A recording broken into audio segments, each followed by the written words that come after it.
sebuah buku lah, sebuah kitab bertajuk Sifat Salat Nabi yang tulis Syekh Albani ke bahasa Indonesia. Ya. Yang saya baca karangan Syekh Muhammad Nasiruddin Al-Albani. Saya cuma nak tanya sebenarnya kita boleh buat buku ini sebagai rujukan kerana salah satu daripada perkara utama yang pertama-tama yang dia sebut dalam ini adalah berkenaan dengan lafaz salat. Itu saja. Ya. Nabi bersabda, "Shallu kama ra'aitumuni usolli." Hadis ini diriwayatkan oleh Imam Bukhari, tidak oleh Muslim. Salatlah kamu sebagaimana kamu lihat aku salat, bukan sebagaimana tertulis di buku. Ya, lihat Rasulullah, bertemu Rasulullah, maka cari orang yang bertemu Rasulullah, yaitu sahabat. Ketemu sahabat? Tak ketemu sahabat, maka cari murid sahabat tabi'in. Ketemu tabi'in? Cari murid tabi'ut tabi'in. Terus sampai hari ini cari orang yang punya guru. Maka secara sholat tidak boleh ikut buku, harus ikut guru. Buku itu hanya tambahan panduan. Coba ya tuan-tuan buka kitab Sahih Bukhari, sholat pakai kitab itu, saya jamin nanti menjadi sakit kepala ya. Kalau di Indonesia kita sebut pusing, di sini pusing terputar ya, keliling ya. Sakit kepala Pak. Kenapa? Cara takbir pun sudah lebih dari tiga riwayat lebih. Yuhazi mankibain, yuhazi uzunain, ada yang yukabbir qabla rafa, ada yang yarfa qabla takbir, beragam. Lebih dari 3. Bahkan Imam Bukhari tulis satu risalah hadis, risalah fi raf'il yadain, risalah mengenai mengangkat tangan. Imam Bukhari seandainya beliau mengutamakan buku, maka beliau tidak cari guru. Beliau cari guru berapa jumlahnya tadi? Coba diingat-ingat. 1700. Supaya apa? Beliau ingin dapat keberkahan dengan berguru. Semakin banyak guru, semakin banyak terhubung dengan Rasulullah, semakin kuat powernya. Maka kita lihat hari ini orang-orang yang terkenal namanya di zaman ini, itu hampir semua yang banyak guru di zaman dahulu. Jadi kitab Sifat Salat Nabi karya Syekh Albani ghafarallahu lahu, saya tidak bilang rahimahullah saja ya, tapi kita tambah ghafarallahu lahu. Kenapa? Kitab itu di dalamnya dia mulai kitabnya itu dengan mencaci maki ulama bermazhab. Di bagian hamish footnote-nya dia kata ulama muqallidin, ulama yang taklid itu kal an'am, seperti binatang ternak. Jadi kita ini sebut binatang ternak karena kita taklid kepada Imam Syafi'i. Saya dulu anti taklid, tapi bertemu Syekh Hasan itu, dia sudah hafal kitab Muwatta umur 10 tahun dan telah mensyarah Sahih Muslim dari awal sampai akhir, syarah beliau sendiri.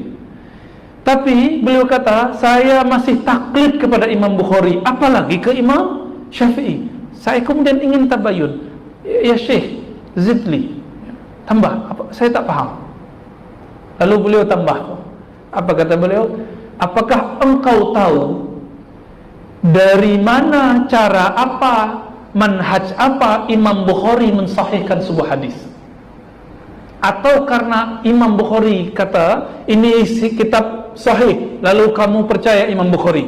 Saya jawab, ya, karena Imam Bukhari kasih tajuknya Al-Jami' As-Sahih atau Al-Musnad Al-Muttasil, lalu saya juga ikut. Saya katakan, karena Bukhari katakan ini hadis sahih, saya juga katakan ini hadis sahih. Ya, beliau tersenyum. Itulah yang disebut taklid.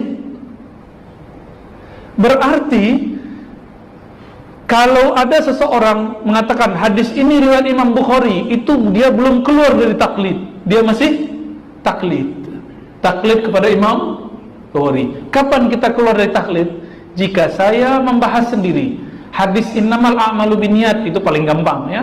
Kita teliti, ini riwayat siapa, orangnya thiqah, terpercaya atau tidak, kredibel atau tidak. Misalnya saya teliti, Imam Bukhari riwayatkan dari Humaydi, dari Sufyan, dari Yahya, dari Muhammad ibn Ibrahim At-Tamimi, dari Alqamah, dari Umar.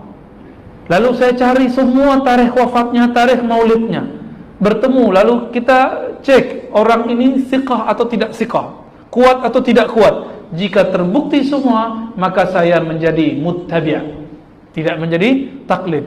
Oleh karena itu di Sahih Bukhari saya belum menjadi muttabi' kecuali hanya beberapa puluh hadis. Selebihnya saya taklid kepada Imam Bukhari. Jika saya udah ngaji 15 tahun hadis masih taklid Sahih Bukhari, apa kata orang yang baru belajar Sahih Bukhari 3 tahun lalu? Ya? Kita banyak hafal Sahih Bukhari, bahkan kita hafal sanadnya kepada Imam Bukhari. Tapi sampai hari ini saya tidak memandang diri saya imam mujtahid. Jadi setelah bertemu Syekh Hasan itu saya tobat dari mengatakan saya anti taklid. Syekh Albani mengatakan taklid itu seperti binatang, binatang ternak. Kenapa? Binatang ternak seperti kerbau, sapi itu hidungnya ditusuk itu ya, ditarik kemana-mana oleh imam. Lalu dia guna kalimat-kalimat Imam Syafi'i. Apa kata Imam Syafi'i ke muridnya? La tuqalliduni. Dia lupa Imam Syafi'i bicara ke siapa? Bicara ke Imam Muzani, Imam Muradi, Imam Humaidi, Imam Ishaq ibn Rahawai, Imam Ahmad bin Hanbal. Hei kalian para hufaz hadis, jangan taklid kepadaku. Bukan bicara kepada kita, tapi bicara kepada orang yang levelnya satu level di bawahnya. Kita berapa level di bawah Imam Bukhari? Imam Bukhari itu baca satu ayat langsung muncul makna sab'ina far'an, 70 cawangan makna dari satu ayat. Bahkan beliau bisa mampu menghitung berapa jumlah alif lam dalam Al-Quran. Hitung semua, belum ada Google, Ustadz Googly belum ada, ya, belum ada itu. Allahu Akbar. Imam Bukhari berguru ke muridnya Imam Syafi'i. Oleh karena itu tuan-tuan, puan-puan, kalau buka Sahih Bukhari 80% Imam Bukhari ikut mazhab Syafi'i. Dan ini diabadikan oleh Imam Subki, musuh Ibnu Taimiyah, dalam Tabaqat Asy-Syafi'iyah Al-Kubra. Syekh Albani ingin sepertiga ya Ibnu Taimiyah. Ibnu Taimiyah hafiz Quran, hafiz sunnah. Syekh Albani tidak hafiz sunnah, tapi dia kasih judul sifat salat Nabi ka'annaka tarah, seperti seakan-akan kau melihatnya. Makanya orang yang belajar menggunakan kitab sifat salat Nabi, saya mohon maaf karena yang menerjemah orang Indonesia ya. Ya, semoga kami diampuni Allah. Tapi kita jadi tahu siapa yang menggunakan kitab ini, maka cara salatnya akan berubah. Cara salatnya tidak seperti Nabi lagi. Kenapa? Ikut buku. Sahabat Nabi Malik bin Huwairis ya, beliau untuk belajar sifat salat Nabi, beliau menjadi murid Nabi isyrina yauman, 20 hari. 10 hari pertama belajar fisiknya Nabi, cara Nabi angkat tangan, maka hadisnya Ibn Huwairis ini terkenal. 10 hari berikut belajar qalbunya Nabi. Apa rasa kita angkat tangan? Apa zauq ketika kita ruku? Apa rahasia baca surah Al-Fatihah? Kenapa makmum juga harus baca Fatihah? Tapi sekarang di sifat salat Nabi itu dibid'ahkan. Ya kan?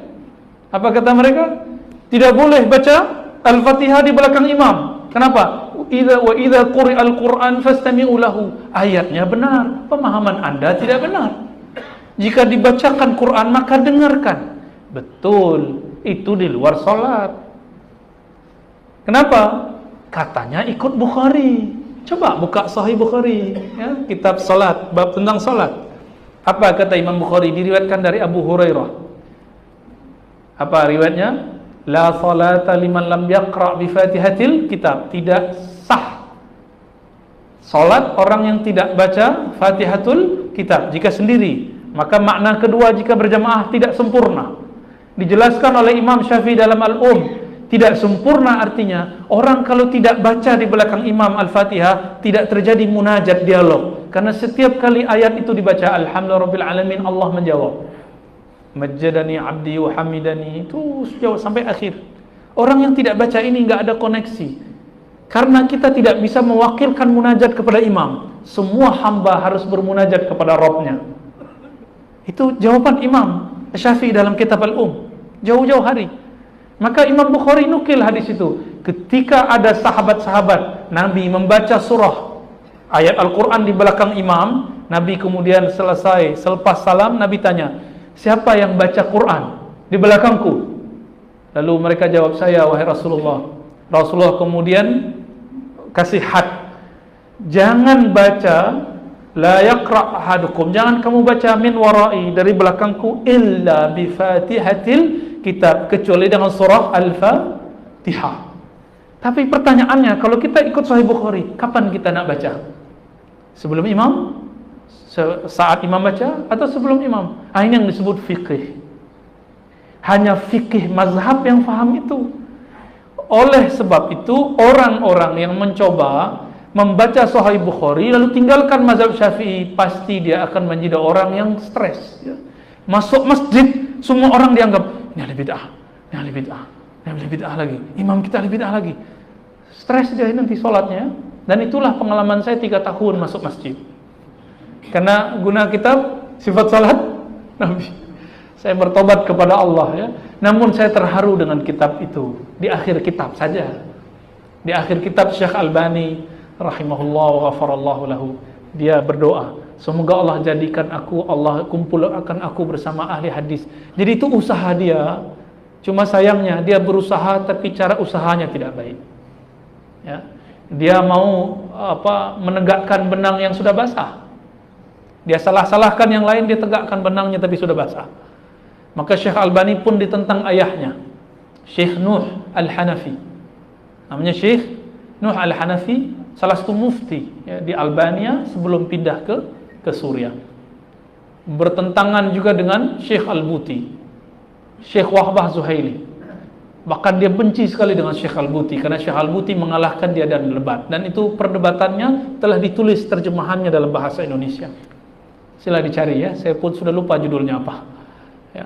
Mirip dulu dialog antara Ibnu Athaillah dengan Ibnu Taimiyah. Mirip sekali. Isinya pun tidak jauh beda. Begitu Pak. Jadi saya tidak sarankan guna kitab sifat salat Nabi. Kalau mau cari buku bahasa Indonesia, cari buku Khatib Sulaiman ya, fikih Islam.